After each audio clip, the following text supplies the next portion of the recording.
sa makausap pa, mga ayo kami mga support kami sa kaninyo. O daghan kay salamat sa ikaduhang nga higayon nga nakabisita na po sa Sabni. Dili nga mao nga dapit diri sa inyo mga dapit no. So dako kayo yung kalipay igsoon nga sa ikaduhang higayon nga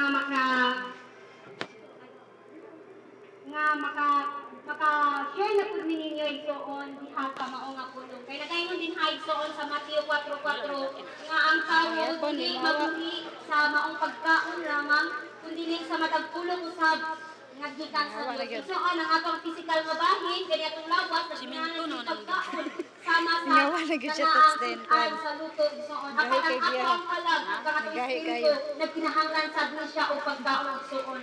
Kung mao niya nga among pagadaton karon pulong sa Ginoo nga mao makapahatag paglahaon sa mata sa kanino. Siguro yung sunod kayo mo, naamang hiniling ang mga area, wala may kagawasan. No. Diha sa Ginoo wala distansya ison. Pwede ka nga makigsulti, pwede ka nga communicate diha sa Ginoo ison. Bisan naatali nga mga dapit. Apan sa dili kami magsugod mga ison, mag-ampo sa Hallelujah. Wait nga. Amahan ug balaan ang mga Dios sa makasapamahan ug pasalamat kami kanimo ning matahong kahaponon sa imong pagkamaayo sa matag sa kanamo Lord. Salamat ning maong tuig 2017 Lord God. Hallelujah. Nahangtod karon gibuhi kami ning Ginoo. Salamat sa hangin nga among giginhawa. Salamat Ginoo sa pagkaon nga among ginakaon.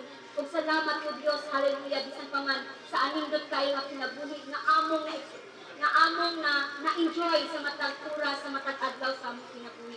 Lord, kung wala ikaw sa among mga kinabuhi, wala kini kanina. Ngayon nang gibrief po. Diha kanino Lord makalaak kami. Kung diha kanino Lord, adunay kasiguruhan among kinabuhi. Busamahan ni matahong nga kahaponon Lord, among gipasidunggan ug ginapasigarbo ang imong balaan ng kagamahanan ni mga ngalan. Ikaw ang Dios na tag-iya sa among kinabuhi. Ikaw ang Dios nga maoy comfort sa among kinabuhi. Busamahan diha kanimo, diha lamang kanimo kami magadepende o Diyos. Kung bisan pa man ni mga katawhan na ani karon Lord, wala kami nasayod kung nakakila sa ilahang matapusa Lord God. Ikaw lamang ang Diyos ang nasayod Ginoo sa matapusa nila ka pinabuhi karon Ginoo. Lord God, bisan pa man sa among pagbisita karon Lord God, hallelujah, among ipangayo ang balang spirito Diyos na may magatandog magapuhit sa matapusa kang mga kasing-kasing. Kung aduna may nawala ng paglaom, Lord, we pray to you God. Gadi ikaw maghahatag og paglaom Diyos. Nga samtang buhi pa kami Ginoo, aduna pa kami paglaom. Aduna pa kami Pinoy Transport. Because every day is a new day to start a new beginning. Salamat Amahan. Hallelujah. Nasa kanunay, naghahatag ka namin chance sa Lord God. Madiin magsuyat lahat kanino Lord God. Kung kinintanan mo Diyos at kinintanan ng mga pag-ampo, mga pag-hangyo, ang pinagtugian, diha lamang kanino. Sa mga igsoon, bilay na ni maglangan pa igsoon. Hallelujah. Ang among halipay igsoon na maka-share diha kanino karon og pagkaon sa inyong espirituhan nga bahin. Kaya kung kinsa man katulungan ang paglaom, no.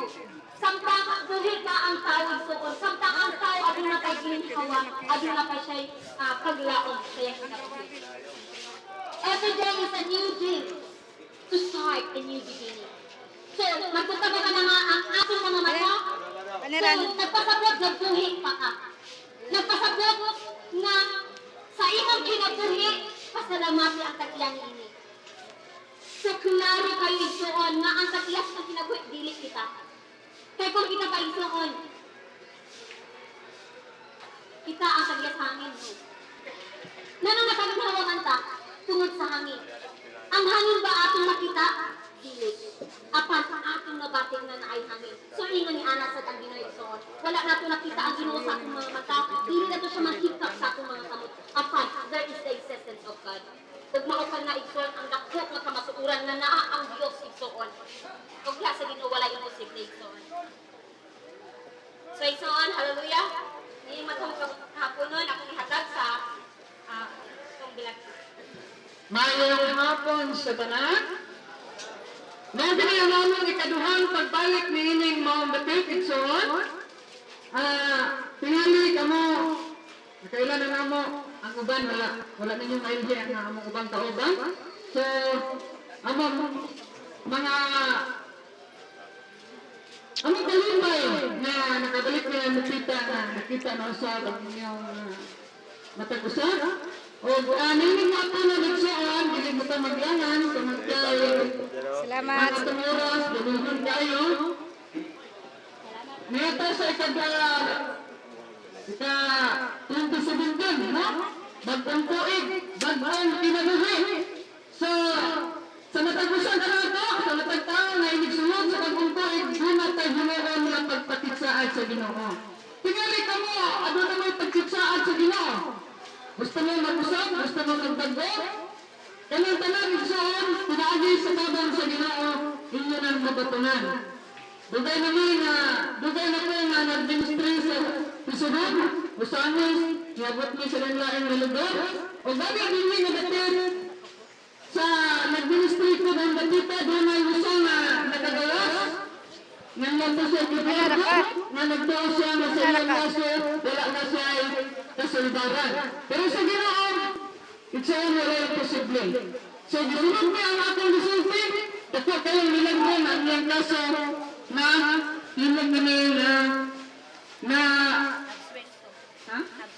na-absulto siya. So, nasimba siya dito sa aming simbahan, nagpasalamat siya sa Ginoo, tulad kay wala, damhan niya na makagawa siya. Buntag sa iyo, niadto sa aming balay, yung kinsa man ka doon, ako itong pinariso, nagidawat na ko ang Ginoo, kung nagitagaan ko sa Ginoo at milagro, nakagawas ko. Nga akong ginong pakigsaat sa Ginoo, na magpasalamat ko, kung nami ako sa imong balay. Iksoon, ini bang gipalugan ang milagro?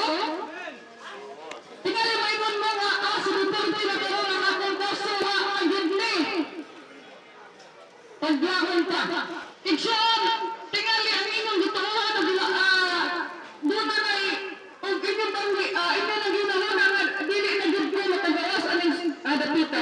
Iksoon, wala imposible diya sa Ginoo, tungod kay ang milagro, amo nang nasulatian sa matag adlaw iksoon. Isang gani, at kung miaging mga adlaw, miaging na simana, ako, nakarumis ko sa milagro, gibuhat sa Ginoo. Ang akong ginikanan na sa tandalanan karon, o naa siya lukaya ko kanong kompetasyon sa iya na panlawas. Ino ang doktor, kritikal ang kalamtan sa iyong ginahan, kaya kami niya inaanagin siya. Matapos na kami, iksoon kami, nangayon sa Ginoo milagro. Ang among ginahan sa 23 na, dahil naduranahan, lisod na gyud na makasurvive ka. Pero meron kayo nag-tuon sa Ginoo, nagbuwi ang Ginoo na among gisimba niya nagaran ang milagro ang inyong nakita. No? Na ano sa Ginoo pag nag-lisod na sa Ginoo.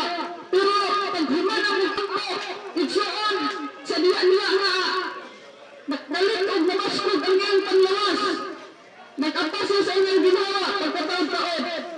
Na normal ang iyong pag-ginawa. Mana nga amag yung ipasundayan na iyong Lord, ikaw ang Diyos na buhi ang gamhanan ng Diyos na amang isimba.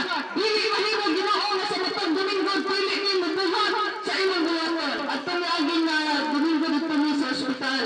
O karon amang talagang ang bandero, kapag si Pastor, si Sir Manggubat, o ayamin ditugutan sa pagsulod. Mana nga amo ning gitapigsaat sa Ginoo nga matag adlaw na iya amo yung ipagamit sa Ginoo. Iksoon mo ini kapunon mo adto sa pagtulon-an nga ato isgutan kining upat na kamatuoran.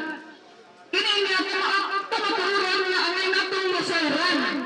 Iksoon magran kayo sa mga tao nga ang ilang kinabuhi, gigugulan diha sa pagtrabaho, gigugulan diha sa pagkaon, matawa, mamaho, maliod kong palihamon. Maulang mo na igsoon ang kanulugan ng ang tao na nagbuhi sa kalibutan.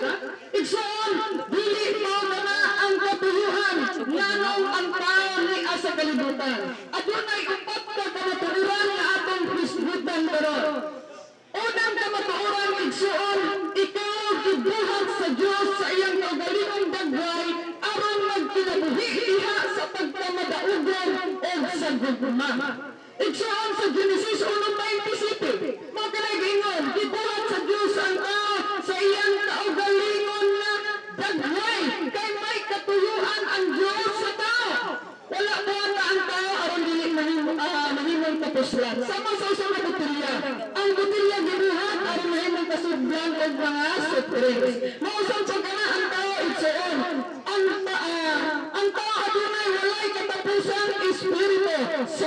sa Diyos. Igsoon, ang nato nga masayran. Ang tono alang sa Diyos alang sa tao mo ang katagbawan. Ingon diya sa Lucas 2:14, ang nagbubuhat buhat nga kita adunay matangis nga panaghiusa uban kaniya ug usab sa lain tao. Kung maayo ang imong relasyon sa Dios, siya magdiyan kanimo. So, igsoon, may katuyuhan sa Dios nga ang tao makabaton og katagbawan. Apan dili ang tanan nakasinati sa gugma sa Dios ug sa iyang paggiya sa iyang ginabuhi. Nga naman igsuon, ang ikanungan nga matauran, ang tao na hinulan sa Diyos tungod sa sala. So ang sala sumala sa Biblia, mao kini kapatyasan sa tao sa pagsunod sa plano sa Diyos. Kay ang tanan na kasala ug mawas-an sa himaya sa Diyos. Roma 3:23. So kapatyasan sa tao sa pagbuhat sa plano sa Diyos. Ingon diya sa Juan 14:15. Kung kamo ay gugma kanako, magsunda ako. Ang pagpili sa tao, anaa kaniya. So tungod sa iyang gugma, ikaw gihamag sa Diyos ug katagbo sa pagpili. Watagan ka kagawasan ang pagpili sa pagsunod ug dili pagsunod kaniya. So ang matag desisyon sa tao adunay samputanan. Ang mga maayong desisyon magabunga og maayong resulta. Igsoon kita na putos sa taghan kaayong mga ebidensya sa kasalanan. Nganong mag-andos ka, nganong mahadlok ka, nganong anaa ka nato ang pagkadili matarong, nganong anaa sa atong kinabuhi ang kagubot, tungod kini sa atong dili magsunod sa kabubutan sa Diyos. Sa atong kasuluran, anaa nato ang kahaw-an, anaa nato ang kahadlok, anaa nato ang kamingaw. Igsuon, tungod sa sala. Ang Biblia nag-ingon nga kita na hinulan gikan sa kinabuhi sa Diyos. Kagay piso po po siugso. So kini usab nagapakita sa atong espirituhan ang kahinutan nga patay kita sa kalatasan ug mga kasalanan. Igsuon, adunay tubag niining tanan. Ang ikatulong na maturan, si Jesucristo na ay tubag sa Diyos alang sa sala ug sa pagpahimulag sa tao. Igsuon, sa duhang mamatay si Jesus sa Diyos, libaran gikan sa lugnanan, iyang gibayaran ang utang nato sa kasalanan. Iyang gipasipuli ang tao ngadto sa Diyos. Ang iyang kamatayon ug pagkabanhaw nakahatag kanato og pantang kinabuhi sa tanan. So, unang Petro 3:18, si Kristo namatay sa matausa alang sa tanan tungod sa mga sala aron kita nga iya madalong adto sa Dios. Igsuon, si Jesus kabanhaw gikan sa pagkamatay. Mao na sa nag-ingon sa unang mga taga-Corintios 15:3-16. Si Kristo namatay tungod sa atong mga sala nga siya gilubong nga siya nabanhaw sa ikatulong na adlaw sumala sa kasulatan. Nagpakita siya ngadto kang Pedro ug ngadto sa 12. Unya sa usa kay gayon nagpakita siya ngadto sa lapin sa 5 kagatusta mga igsuon. So igsuon siya ang siyang anggalan. Ingon diya Juan 14:6, ako mao ang dalan, ang kamatuoran ug ang kinabuhi. Walay makaadto sa amahan kun dili pinaagi kanako. O igsuon, ikaw adunay usa ka katungdanan. Ingon diya kay adunay usa ka Dios ug adunay usa ka pagkaliwala sa Dios ug sa mga tao nga mao ang tao nga si Kristo Jesus. Ang Diyos igsuon naghatag og usa lamang ka paagi. So ang ikaw pa igsuon, ang kamatuoran nga ingon, ang kalataw kinahanglan gud nga matawag kang Kristo. Ingon nga iyang manluluwas sa Ginoo. Tulan ono dusi, apan sa tanan ni Daud kaniya sa tanan nituo sa iyang ngalan, kanila nagahatag siya nagahom sa pagkahim na hinong mga anak sa Diyos. Kay kung pinaagi sa iyong baka, magasugid ikaw na si Jesucristo mao ang Ginoo ug magatuon nga sa sulod sa imong kasing-kasing nga siya gibanhaw sa Karol yun. gikan sa mga patay nang maluwas ikaw. Igsoon, ang imo di ay kahimtang tron, igsoon, tingali mo ingon ka imposible matagawas ka anang presyohan. Dawa mo sa Ginoong Kristo, o sa diya nga matawag mas Ginoo, panayuas Ginoo, na ang imong kaso. Manimag kami. Tagaan mo tagawasan sa Ginoo. Nagtuno mo na dunay Ginoo. Kung nagtuno mo dunay Ginoo, ayaw mo na ang inyong paglaan. Kung matagawas mo, ihatag sa Ginoo mo ng kinabuhi. Mintras dili pa ulahi ang tanan. Amen? Tuloy na igsoon, kung katong akong gika-inenter nga, katong nga, nagpreso dili nga, marabili na gulong siya matagawa ko ginoo, ayaw wala namang pagtuon pagsalit sa Ginoo. Sunda ang akong gisulti. O dumarma, alang siya sa kamayaan sa Ginoo. Iyang gibuhat, igsoon, wa gyud magdugay. Ilawang kabulan, nakagawas siya. Tungod na gilagbuhan siya sa Ginoo.